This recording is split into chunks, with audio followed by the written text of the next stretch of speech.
legal team headed by a timeshare cancellation lawyer can help you fight the biggest and baddest companies out there that sell timeshare. At some point, you were using your timeshare, but now you're not, and you're tired of wasting money. Before you go to the poorhouse, call right now and learn how you can stop the maintenance fees and put more money back in your pocket. Their services cost you a lot less than you think, and you'll save a lot of money over time. Call the Timeshare Exit Hotline now. It's a free consultation. 800-824-5131. 800-824-5131. 800-824-5131. That's 800-824-5131. Hey, listen to me. I'm one of the credit cards in your wallet. I'm about to explode and pop like a balloon. You're using me and my brothers way too much. Your credit cards aren't the only ones annoyed. It's your paycheck that doesn't have enough to pay everything. Save your credit cards, your paycheck, and yourself a lot of PAIN. Pain. Call the debt helpline now, not tomorrow, right now. Our experts will show you how you can cut your interest rates and your payments on your credit cards in half. Credit card companies have special assistance programs designed to help you. Make this 100% free call right now and learn how you could get out of credit card debt. Here's the number. 800-406-6569. 800-406-6569. 800-406-6569. 800-406-6569.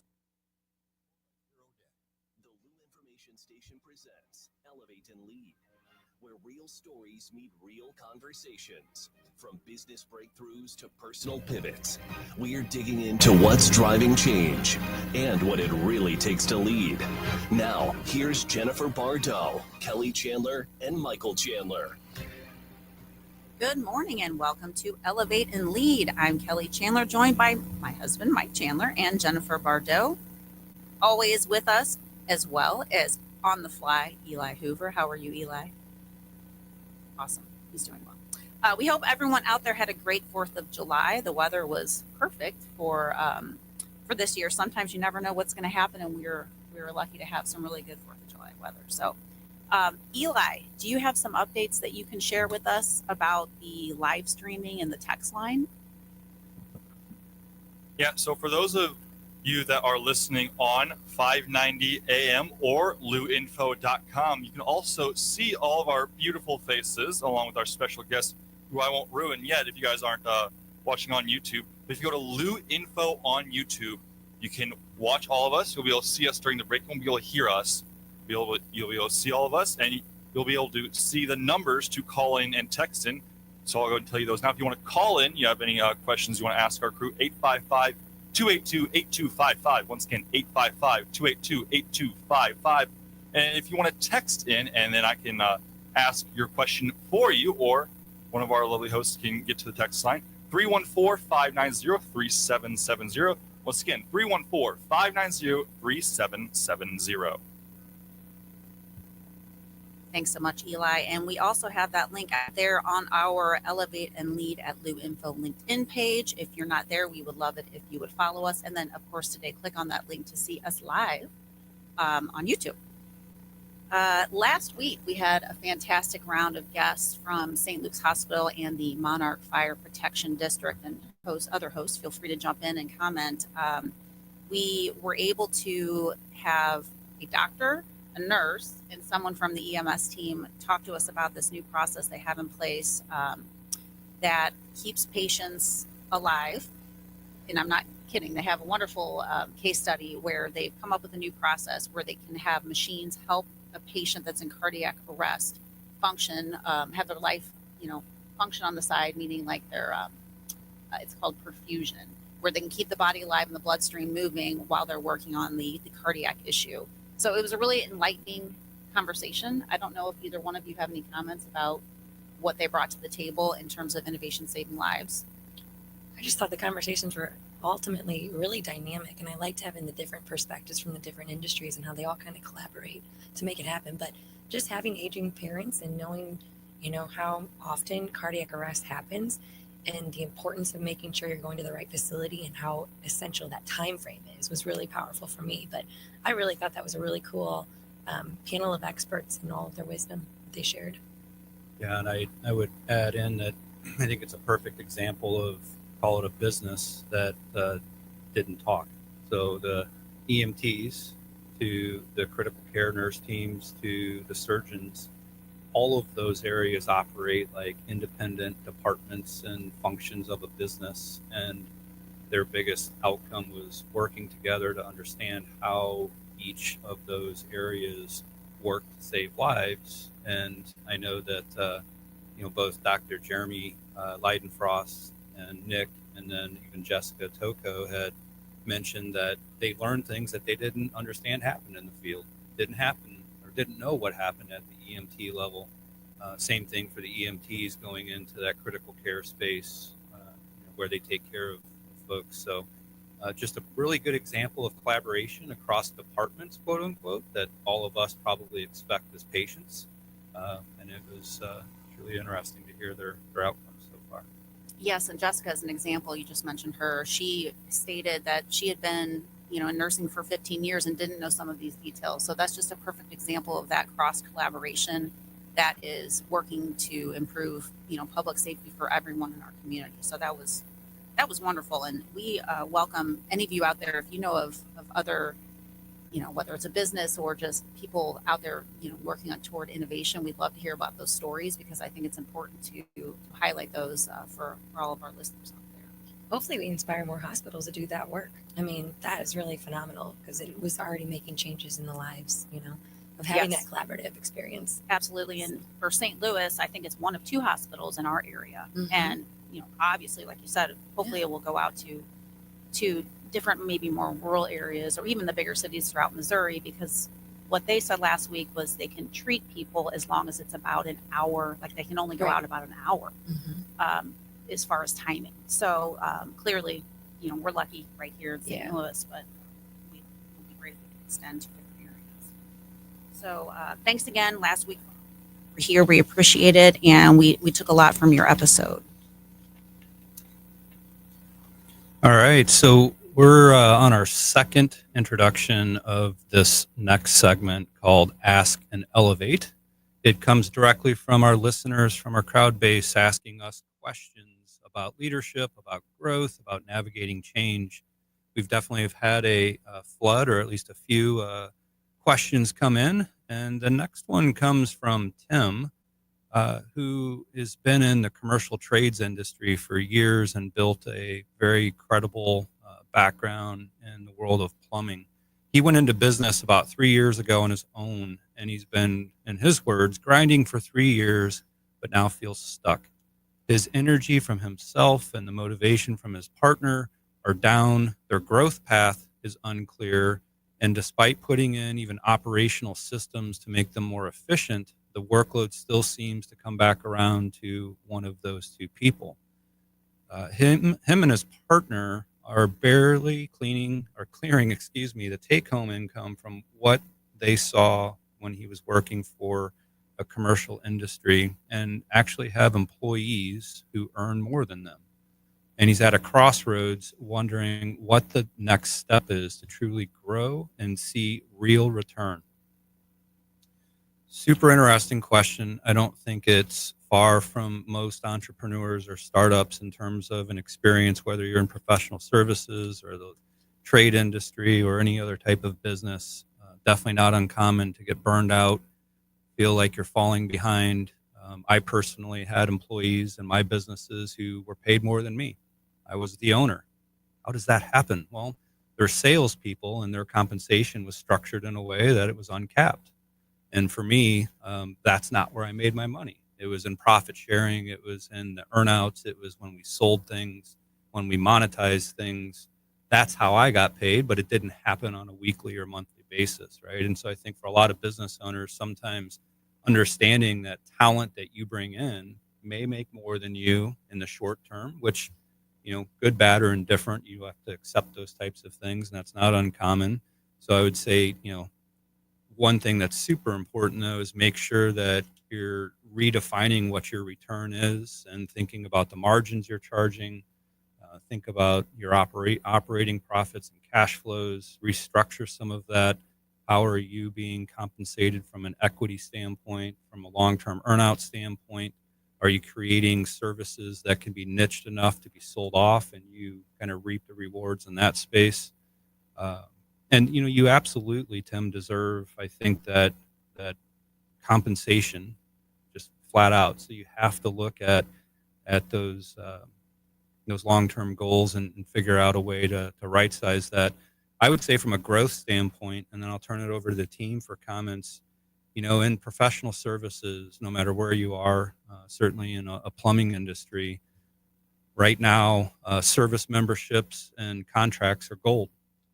If you're in a one-off situation where you are the first person to call in the Rolodex of plumbers or repair people, that's great, but that's episodic, right? And so the more you can get into customized service memberships, even those things that might cost $100 per year, $150 per year, it gives you, as a customer, priority scheduling. It gives you free inspections. It gives you discounted potential emergency calls and labor.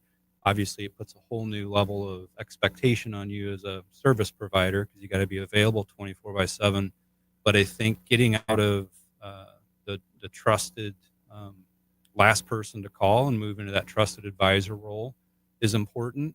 Now, not all customers are going to want that. So think about luxury customers who own multiple things like pools and spas and just lavish kind of living. Their plumbing needs are needed probably more than the average Joe. Think about aging homes, historical homes. Think about renovations. Think about opportunities to connect with custom builders and partner with remodelers that focus in that niche area. And then even go beyond that. I know Tim in this perspective left commercial, but can you get back into commercial in a small way when you partner with schools or business owners of various commercial buildings, landowners, property managers, senior living facilities, things where you can create recurring revenue, contracts, on-demand needs, and even if it's $100 here, $150 there, $1,000 here per year, those things are very important for recurring revenue. And what's most important about that statement is if you find a niche or you're able to scale, let's say a large focus on luxury homes and lavish lifestyles, for lack of better terms, you could peel that off and sell that over 3 or 4 years. Not to sell the entire business, you could just sell that quote unquote service line. And so I think thinking differently about how you structure your contracts, your memberships, who you target, and then most importantly, the companies who learn to niche down, as I call it, are the ones that scale the fastest. So as hard as that is sometimes to get into a groove, niching and actually reducing the chaos creates clarity and it allows you to scale. So happy to talk to you more about it, Tim. I appreciate the question, but I'll turn it over to the team here too on offerings of advice. Yeah, for me, I'm sitting here thinking, well, he needs to get really tied into the networking space, or he needs to diversify and really stand out on social media. He needs to be maximizing all of his opportunities of clients that he already has relationships with and really understanding how he can continuously add more value. So everything you're saying, I'm in alignment with. And I think that self-doubt sometimes happens when you're on that island as an entrepreneur. So I sit there and ask, do you have an EOS coach? Do you have somebody that's a mentor that can give you guidance and support and outside perspectives of how to continuously grow your business? So I'm in alignment with everything you said, but I really think utilize social media. I mean, there's some really cool ways to share what you're doing and get more visibility, which will then obviously circulate more business opportunities. But yeah, get in those networks, join those associations, get into the chambers of commerce, just constantly focus on building your network. But it's a great thing that your team members are making more money because essentially you're going to be, you're going to be beneficial from your team being successful. So I think you just have to rotate that mindset of looking at the long-term value of when you can sell your business and you're making more money than those team members that are supporting your mission. So And then from my perspective, I completely understand, because when I worked at Express Scripts way back when, the sales team would get these great commissions, and then we didn't hit our numbers at the end of the year, and it's like, what? It was built, I think, with that internal friction. I don't like that setup, because then it builds animosity on those teams. Mhm. I think that internal alignment and making sure that the compensation is coherent, so when someone wins, everyone's winning, and I think there's so much value to that. I know it can't always be that way, because you have different roles and they're incentivized differently, but I think Tim needs to think about that, because that just gets people off on the wrong foot internally, and it prevents the cohesion of working together, and everyone wins. Right. Yep. Finding compensation plans where everybody can win. I'm gonna spoil the guest here for a minute of a pre-introduction, but Sam is in the studio with us. I'm not gonna say her last name, but if you've been following, you know who it is. Sam, as a CFO of a large company that we're going to talk about here in just a minute, did you have any thoughts or advice? I saw you jotting down some notes as we were talking. Yeah. So first of all, I think being an entrepreneur, it is probably one of the hardest positions to have, right? You're taking for accountability of everything, and you're also wanting to make sure that all your employees continue to be successful. So I can see the struggle and the battle that you're having. So know that you're not alone, and I think every entrepreneur feels in some extent the way that you do. But some of the tactical things I think I can give you is that, before all this inspiration and all this grit kind of burns away, make sure to go back to your business plan and see what are the things that are working and what are the things that are not working, and try to be real when it comes to that. And then other things such as study your competitors. And I'm not talking just the ones within your specific industry, but even companies that you admire or you think they have good models, and look how they have scaled, or they have introduced business, or they have managed their own staff. And I think sometimes, just looking around and paying attention to what the others are doing will help you to see if there's any opportunity that you're missing out, whether it's in a product line or a service. In particular in your case. And the scalability, I think Mike just hit on it, right? Like the niche portion, and become specialized to the extent of you can. Because if you have too many products, too many services, too many of everything, it could be draining your focus and your energy. And then from a very strategic perspective is the cost benefit, right? Like the margins. Yes, are you having a good volume, but the margins are not there? Are you spending 30%, 50% of your time on a product or a service that it's returning the least amount? Where are your sales coming from, and what are those sales becoming repeat? Are those one and that's it, and you spent 70% of your time focusing on those? So it's kind of gathering all this different angles, and the good thing is you don't have to do it alone. You have people who are making a lot of money, it sounds like, in your company. And one of the things that you can do after that is to have overarching goals. And what I mean with that is that they can be sales people, they can be administrative people, they can be tech people, they could be, the people who are going and doing the field work. But the truth is that you can set a set of goals that can share accountability amongst all of them, that can help you not to be the one who's burning, okay? But you are the entrepreneur, your name is ultimately at the top. So that kind of comes with a role. So we all got you. So if you have more questions, feel free to reach out. But yeah, I hope that helps. Absolutely. Thank you, Sam. We appreciate that. And that is Samantha Cook, actually, and we'll get back to her in just a second. But thank you for listening in on that portion of our segment of Ask and Elevate. If anyone out there continues to have questions or messages associated to this segment, please send that to our Elevate and Lead team. And you can do that on Elevate and Lead at LouInfo on LinkedIn, or send us a Gmail to elevateandleadinfo@gmail.com. So with that, I'm going to turn it over to Jennifer, and she's going to give you the official introduction to my spoiler of Samantha Cook.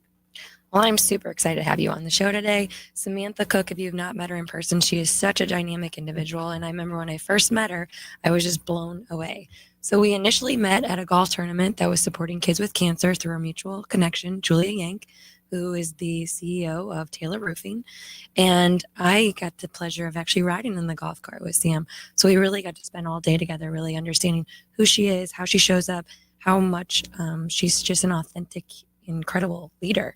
So if you don't know Sam, find her on LinkedIn. She's the CFO for Brinkman. But before I kind of get into more of those questions about who you are and what I found out on that golf course, if you'd like to give everybody an overview about who you are. Yeah, well, first of all, thank you for the invitation. I think I was talking to you all before this, and it's just a fantastic space for everyone to kind of share these kind of stories and companies. Well, I am a businesswoman. I am a mother of a 4-year-old. I am passionate about the construction industry, and I try to mix all of this within the company that I'm part of. And I enjoy a lot of the topics of business leadership and spend my time trying to figure out what's the next thing that I can be working on. It's incredible. So you've been the CFO at Brinkman for 3 years. Almost 4 now. Yeah. Yeah. And I know you're not from the United States. So tell me about that journey. How did you come here? Yeah. So my background, my journey to the United States, it's definitely not linear. It's not the typical, I came here for work. But I actually study architecture. My first degree is architecture. So I want to say, like, for sure, construction is my passion as an industry. I studied architecture back then. I thought I was going to be Santiago Calatrava or Frank Lloyd Wright or something like that. But then I quickly realized that my passion was more so on the business side of construction. I started on the field. I started on as a project engineer, and I had the opportunity to work in projects that transcend even Mexico. I was born and raised in Mexico.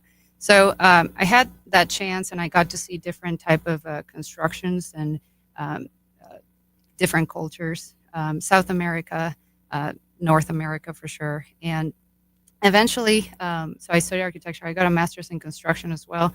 And when I finished, I was like, okay, I'm ready for something different. And back then, LinkedIn had just started. And so I went into LinkedIn. It was still a very new tool. I put my resume up there, and quickly I started getting, all these recruiters reaching out. But again, this is about 15 years ago. And I was like, okay, well, this is an interesting, no one really understood that platform. But what was nice, it was that, you got the chance to meet all these different companies around the world, different cultures. And so eventually I came to the United States. I work I did a few things, but one of it was starting the construction division for an accounting firm. So that was like the first time that I got my introduction to accounting. Before that, I was more so on the field and the construction cost management. And so anyways, I come to the States quickly. I found my way. It was interesting because I had built a pretty strong network in Mexico, and that was one of the things that I left completely. And I came to the States. I came to St. Louis, Missouri, but I didn't know anyone or anything. And then I started building my network again. So that was kind of, again, an interesting way to use now technology. And that back then, again, LinkedIn, it was, there was no other social media. And then going to events here in St. Louis and try to build my network. So after that, I started more so on the construction side, and then the cost engineering, cost management side. I knew that business was kind of more my thing. I started raising my hand for anything that I could do here in the companies that I was, from scheduling to project controls to anything. Like I would or integrating software, stuff like that. And looking back, all connects eventually to my journey. I went back to school. I got a master's in business, and then I decided, okay, this is not enough for the career I want, and I went back to school again, and I got a master's in finance while I was working. And what was neat about that is that I was able to, I would go to school at night, and then I would work in the morning in construction, and so I would literally apply the things. And so I wouldn't just go to grad school and kind of like learn concepts. I would be like, okay, so how do I do this? How do I do that? And I quickly start getting opportunities to kind of diversify my background, not just in construction, but also like in the subcontractor world, or the real estate portion, or mergers and acquisitions. I had that opportunity while I was at school, so it was kind of neat as well. And again, to your point, building network. Again, while I was in grad school, all these networks and all these like events and trying to meet people from other industries, not just construction. And then just very passionate about the business side and the challenging and the innovation. And so then I had the opportunity again. So I became a mom in that, and then I decided, okay, it's time. And then I found this amazing company that is Brinkman Constructors. That's incredible. And I love the fact that you were so passionate and talk about grit, working full time out in the field, and then also, taking a second master's course and while building a family and constantly putting yourself out there in new environments, and then utilizing not only the network, but the technology aspect as well. And how cool is it that we were lucky enough to have you here in St. Louis? So, and how many languages do you speak? Well, I'm starting to forget a few, but so I speak 5. Spanish obviously is the first one. English, it was a given that I had to I was raised in border with the United States. Then Portuguese is another one, Italian and French. But I will say, it sounds pretty impressive, but Portuguese and Italian are Latin based. So it just comes natural to kind of learn those languages. Well, it's been really awesome to get to know more about you. I think we're going to take a short break, and we will be right back to ask you more questions, Sam. Central 2.0. Now should sports fans know? It's really getting out of hand, man. It's going way out of control. With Cam Jansen. I'm going to lead you down the path that rocks. And Jimmy the Cat Hayes. You're a legend in the city, moving by day instead of night. Weekday mornings from 8 to 10. Hell yeah. Only on the Lou Information Station. Streaming 24/7 at louinfo.com. Hot Take Central 2.0. This whole situation is getting out of control. If you've been thinking about improving your smile, now's the perfect time. Hi, I'm Dr. Otto from Otto Orthodontics. We offer free consultations, the newest techniques, and treatment that's faster, more comfortable, and tailored just for you. Whether it's Invisalign, braces, whitening, or even Botox. We're Missouri's #1 Invisalign provider with 5 convenient locations. And here's something special. Mention this ad when you call to schedule your free consult, and you'll get $1,000 off your treatment. Visit ottoortho.com to book your free consult today. Lunchtime just got a whole lot better at Hot Shots Sports Bar and Grill. From mouth-watering wraps to loaded quesadillas to bold, flavor-packed sandwiches, Hot Shots has something fresh every single day, along with your favorite wings, burgers, and pizza that you know and love. And don't sleep on those Hot Shots tacos. Plus, if you gotta be in and out quick for lunch, Hot Shots has you covered every day starting at 11 a.m. Find your nearest Hot Shots Sports Bar and Grill now at hotshotsnet.com. That's hotshotsnet.com. louinfo.com news headlines. Brought to you by Brown and Crouppen. GetBC.com. This is your louinfo.com news update. I'm Jared Sorello. An injured child, another in custody after a shooting in St. Louis Monday. Police say a group of children were playing with a gun at a home in the 3400 block of Cherokee Street. At some point, the gun went off, grazing an 8-year-old boy in the face. A man is pleading guilty to charges stemming from a house explosion in St. Louis County that killed 4. County officials said Terrell Cooks admitted to making fireworks in the garage of a home on Parker Road despite not having a license. St. Louis County Police are investigating a deadly crash on the 4th of July. Authorities say a man was killed when his vehicle crossed the median on Lilac Avenue in Spanish Lake and struck an oncoming SUV. The victim, 70-year-old Corbett Scott. For the Lou Information Station, streaming 24/7 at louinfo.com, I'm Jared Sorello reporting. Now, louinfo.com weather. Presented by STL Sports Central.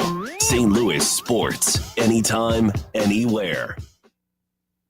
Here's your louinfo.com weather update. Some showers and thunderstorms, fairly good possibility today. We have a stationary front parked over the Central Plains and extending into our area. Today's high going up to about 90. Showers and thunderstorms overnight, low 70s, and then a mix of sun and clouds on Wednesday. A few afternoon showers or thunderstorms may pop up.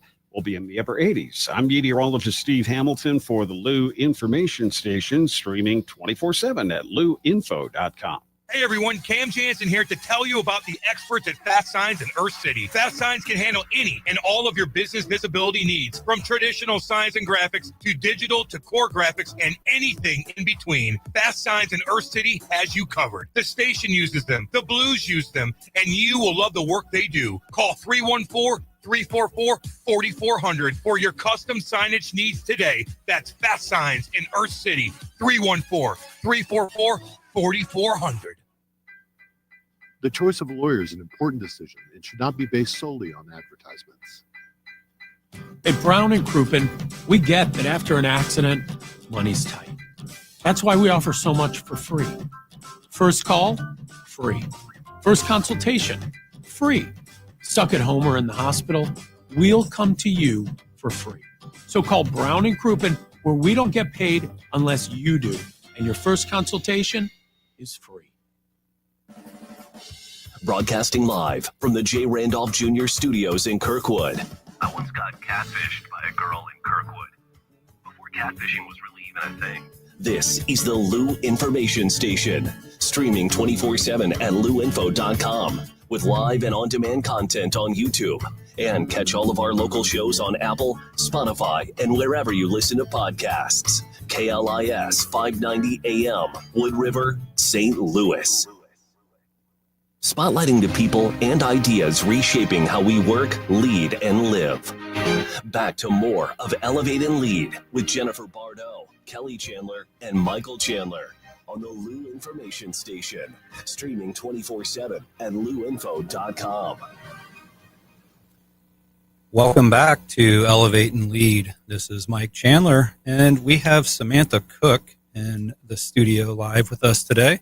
She is the CFO of Brinkman Constructors. Anybody in St. Louis who hasn't seen a Brinkman sign, you probably need to open your eyes. They are all over, and they do a lot of general contracting, not just here in St. Louis and the Midwest, but they are across the nation.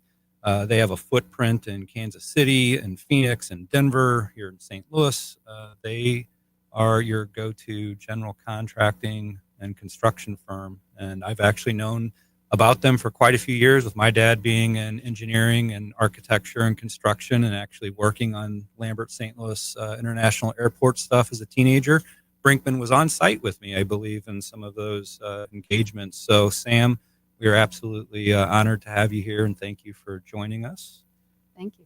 We would like to bring you back to the interview and ask you about your pivotal moments. So you gave us your background. You've had a lot of pivots. You've come out of Mexico. You were an architect. You've moved yourself into cost and finance management. You went back from a perspective of getting a master's degree in finance while you were working, while you were starting to raise a child. And you've had a lot of pivotal moments. But maybe for the listener audience and the audience out there, what's been your two biggest pivotal moments that have changed you, redefined you, reshaped you in your personal life and your business life? Yeah, I think there's been plenty, like you said. I think looking back, one of the things I can confidently say about my career, and I think I'm proud of that now, is that I've been very intentional. And more than I'm proud because of where I am, is because the young version of me was able to make all these intentional decisions that I look back and I'm like, whoa, that was a good decision. And I'm not sure I knew where that was going to lead.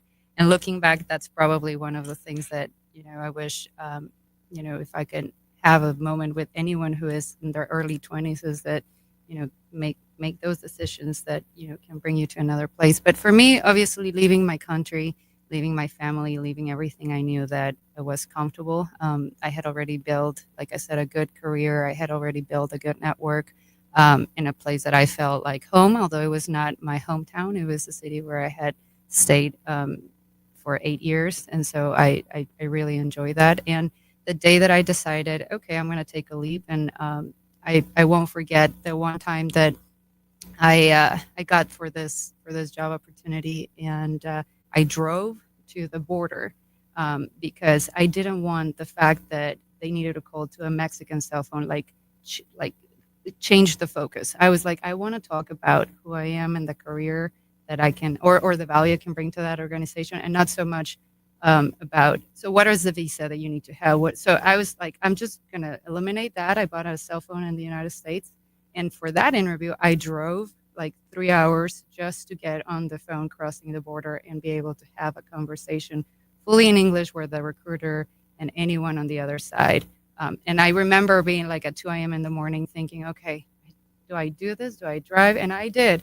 And looking back, I mean, I was in my early 20s and I was very, it was just a decision of saying, yes, I'm going to do this and I'm going to focus on my career and just go ahead and do all that. And leaving everything behind. Definitely that's one that from taking risks at a young age, that I didn't know what was going to lead to. But then the second one, I say it's for sure becoming a mother. Being in the construction industry, there wasn't a lot of examples I could follow, even within my own organizations, where I could see, okay, how does that become who, right? Like how that person becomes the next role. And becoming a mother, at first, it was kind of a hard thing. Like, how do I leave this little baby at home and I go back to this career that I adore and I love?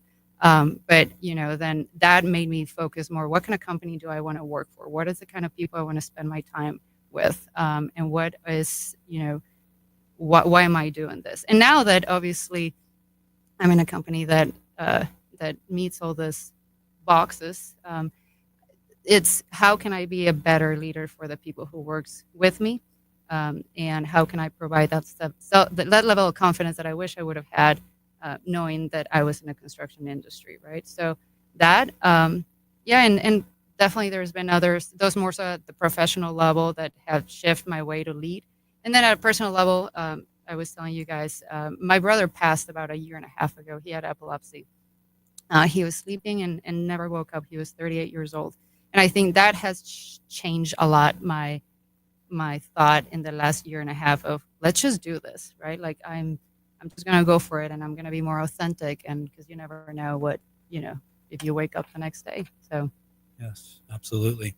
And loss definitely can create some opportunity to redefine who you are and how you think, and it did for me when my father passed. So I understand the gravity that creates. So very sorry that that happened. Obviously, you're moving along and doing fine with things, but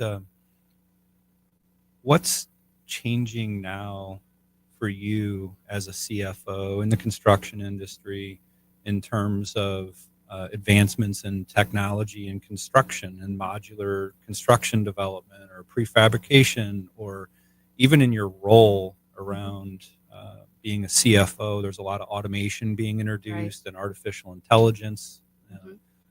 Talk to us about the changes in your role and your industry that you're seeing that now is requiring something different of you. Yes. So first of all, the CFO role has changed so much in the last 15 years from what it used to be to what it is these days, right? From a strategic perspective to the background that you need to have. Like I said, my background is not your typical CFO. I don't have an accounting degree per se, but I have all these other degrees that, and put aside the degrees, I have the different experience that have allowed me to come up to conversations and discussions that allowed the financial and the planning of that strategy. And so because the role has changed, of course, it demands to embrace different kinds of functional areas and technology. And for me, it comes very natural to embrace technology. Again, I spoke about this in other occasions where I think that, my generation is used to the technology. We like technology, we embrace it, and we want that to be part of our day-to-day because we can see what it can do from a scalability perspective. And so in the construction industry, which is still an industry that we still struggle with embrace this use of technology as a whole. And most of it is because a lot of how we build is still demands the same processes that we used to 15, 20 years ago, 50 years ago, 100 years ago. But the truth is that the companies that we have understood that embracing technology will lead us to the next level are allowing us, to attract better talent. Definitely people who are younger on the side and they're graduating from school, they they want to use this technology, the demand to use technology. From our end, for instance, at Brinkman, we have BIM and BDC, which is building intelligence design, as well as virtual design construction. So you want to use all these technology that allows you to eliminate a lot of the repetitive process, clash detection, a lot of the things that will ultimately end up happening on a project, and you can use technology that will help you to be more proactive.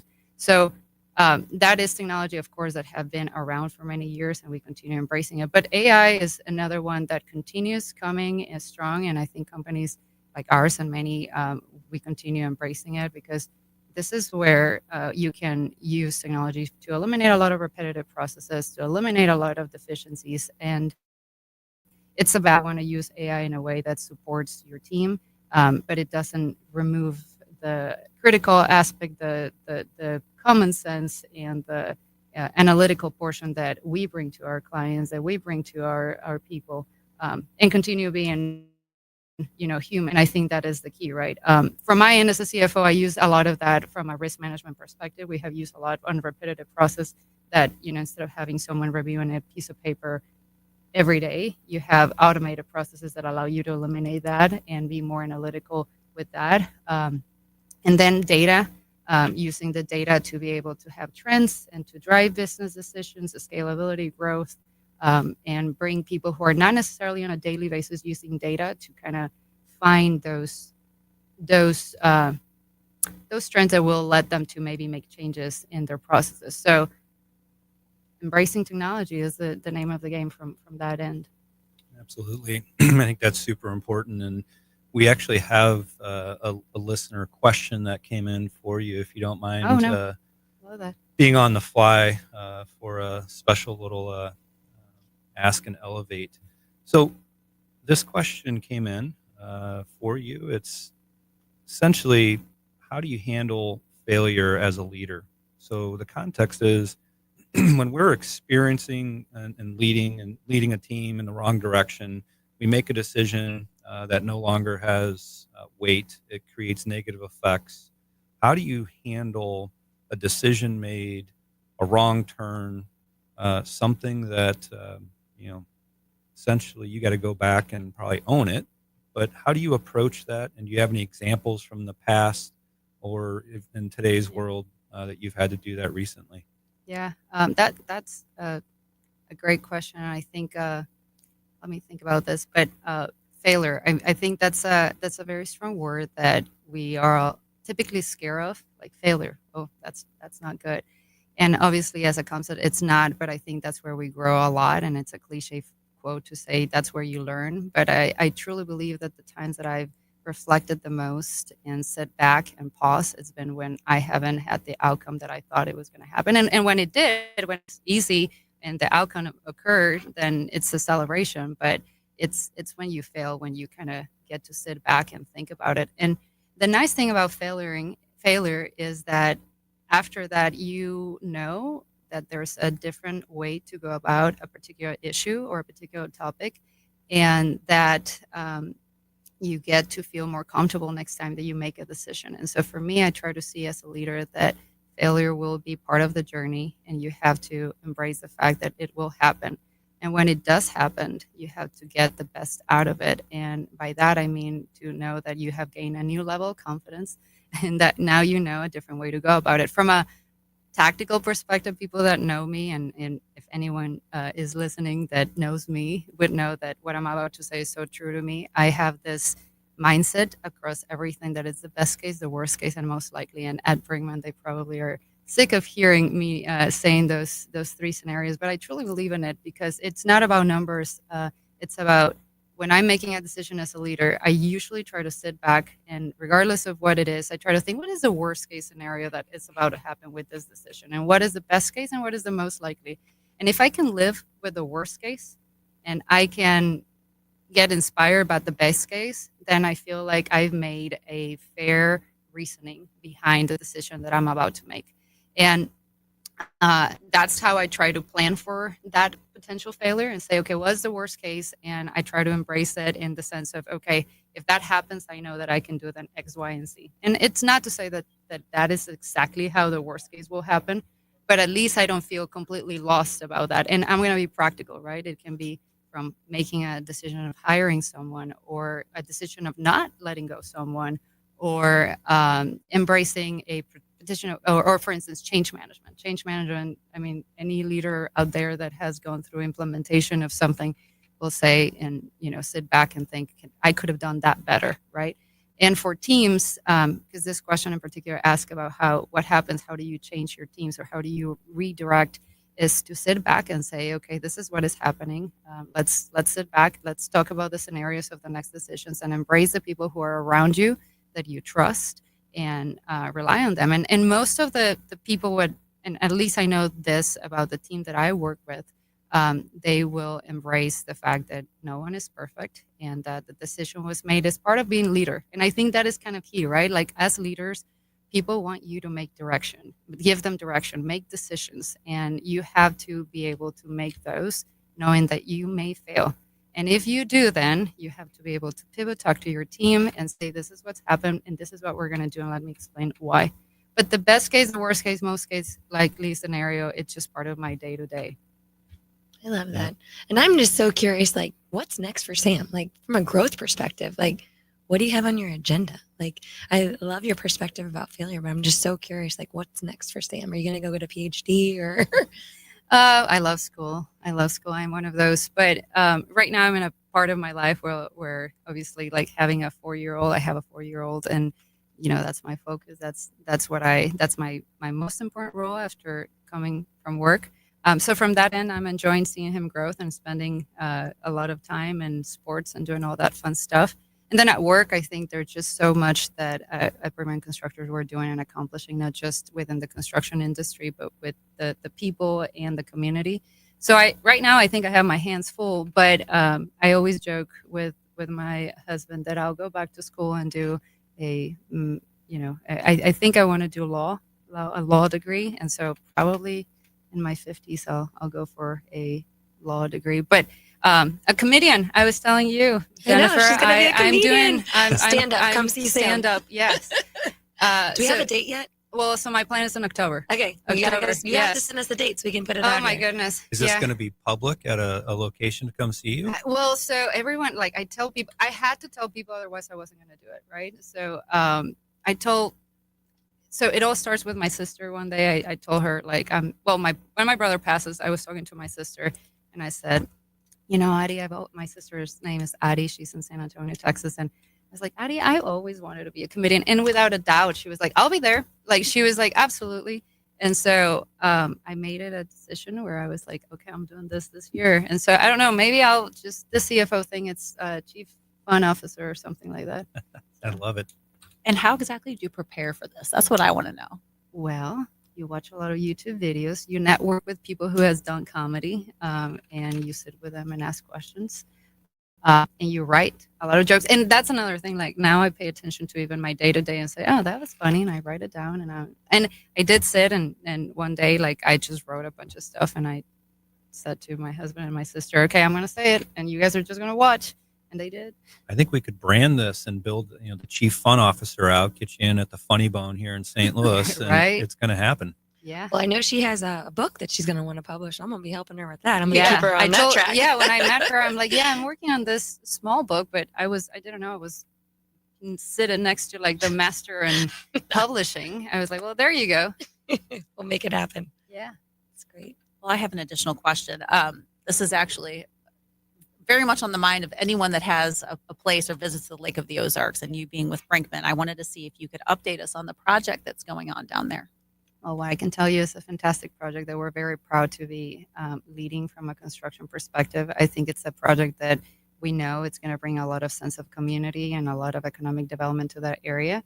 So we're just as excited as everyone else to see our region getting that kind of development, and for us, Brinkman Constructor, be able to be part of it. Awesome. Thank you. And that's called Oasis, and you guys have been partnered on that for since the infancy, right? And it'll be hotel and entertainment space. Yeah, and it's exactly what the area needs, and we're working with great subcontractors and everyone to make sure that it brings sense of community. Fantastic. Thank you for that update. One thing that stands out to me is, you started so young. This young woman from Mexico coming to the United States. How did people perceive you when you came here? And you're just this young little thing, super ambitious. I mean, how did people, especially established professionals that were a lot older than you, how did they accept you? Well, here's the thing. Sometimes I look back, and I write sometimes about this on my LinkedIn post, but I'm glad that that version of me didn't know all the things that were going to come from a sense of, I just moved countries. I didn't even know what kind of insurance or credit or anything I needed to have. So I was just very positive to be in the United States. I remember picking, is it the United States or Australia? It was one of those, and I'm glad it was the United States. I am a proud U.S. citizen these days. I became a U.S. citizen in 2019, and it's been a journey of learning the culture and being part of it. I always joke also that I'm probably the most American Mexican that you're going to meet. People around me always make that joke. But from a construction perspective, like I was used to that kind of environment regardless, even in Mexico or in South America. The construction industry is obviously still very very male populated. I like to say that more than male dominated. I think that's the most approachable way to say it. And, I think people took my drive and my grit from a positive perspective. I love the United States in the sense that I do believe that this is a country where you can work and become someone. I think that it's full of opportunities. And for me, this has been the American dream. The ability to go back to school, to work, have a family, do sports and all this. I'm just very honored to be part of this country. But from the construction industry, it's always had its challenges because it tends to be different in the sense of, there's not a lot of females. But I will say I found a fantastic set of partners everywhere I've worked. I found that the generations have changed and so embracing. And even, being a CFO of an organization such as Brinkman shows you like the openness and the drive for having diversity and having different people being leaders of organizations. So to me, it's been, have I had challenge? Absolutely. But it's been more the positives and the embracing from both females and males in this industry. So do you have an opportunity for maybe young women to reach out to you or do you provide advice or mentoring in some way, shape, or form? I have thought about that. Well, I was part of NAWIC for a long time. So for those in the construction industry, that's just an acronym that stands for National Women in Construction. National Association of Women in Construction. And I had the opportunity there to be with a lot of young females and males as well. But, you can always reach out to, my LinkedIn and at Brinkman Constructors. Obviously, you can always find me there. And, just be part of the community and support, Thank you. That's fantastic information. And as you heard it, you can reach out to Sam on LinkedIn. And if you have additional questions, or especially for those females out there that might want a support network and some inspiration, I highly suggest that you do that. We appreciate you being here with us today. It was very informative. And we are excited to also welcome another guest next week, Betsy Cohen from Future Good, who Jennifer, you have introduced to our network. So actually, she is the CEO of the World Trade Center here in St. Louis, and talking about a person who helps individuals who aren't from St. Louis get acclimated in this community. That's what she does. She started the Mosaic Project, which helps foreign-born individuals really get acclimated and feel as though there's a sense of community. So I'm thrilled to have Betsy on this show. Wonderful. We're excited to meet her and get to know more about what she's up to today. Any additional questions from the host before we wrap it up? No, thank you, Sam. It's super incredible just to meet such a young hustler who has just such a drive and empathetic heart. And I think you're really inspiring to a lot of women that are in the construction industry. Thank you. Yes, I appreciate everyone. We think Brinkman is very lucky to have you. So you have been listening to Elevate and Lead at Lou Info. We will be back next week. Thanks for joining. In your city with Kelly and Gordon. It's the hottest happy hour in STL radio. A high energy, high impact weekday radio show blending relationship values, Celebrity buzz, community love, and sharp business insight. This is where storytelling meets strategy. It's the pulse of this city, bringing the Who needs a vacation? Are you ready for an unforgettable getaway? Start packing your bags because Branson, Missouri, the vacation and entertainment capital of the U.S., is calling your name. For just